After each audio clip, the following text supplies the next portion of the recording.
Ата деген ким? Ата бул сенин кичине кезиңде анын кийимдерин кийип, өзүңдү олуттуу, сүрдүү сезесиң. Аны менен таймашып ойноп, өзүңдү баатыр ойлойсуң. Кечинде сени мингизип алып, ары бери чуркап ойнотот. Бирок ал жумуштан чарчап келгенин сен эч качан сезбейсиң.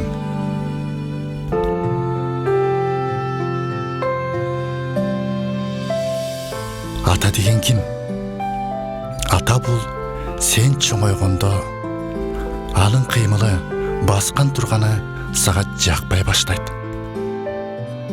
Анын көнөрүп күнгө күйгөн кийимдерине эч качан көңүл бурбайсың.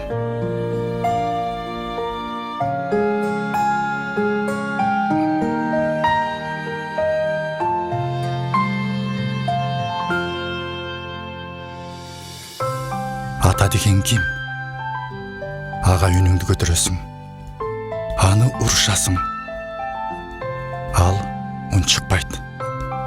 Бирок сенден корккондугу үчүн эмес, сени жакшы көргөндүгү үчүн, сени кечиргендиги үчүн.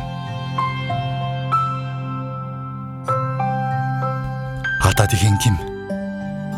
Ал алдан тайып, бели бүкүрөйүп, сени менен жанаша баса албай калганда, сен анын колтугунан сүйөп, колунан жетелегенге да жарабайсың. Ата деген мына ушундай.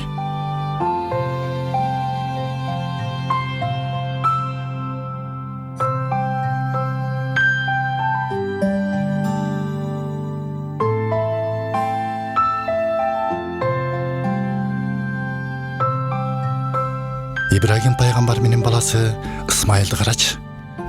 Ыймандуу бала атасынын курмандыгына даяр турду. Бала ушундай болууга тийиш.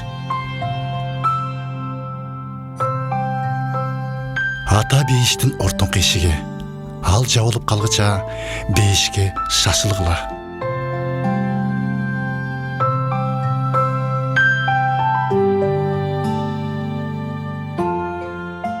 Ал эшиктин бүгүн эртең жабылары турган иш.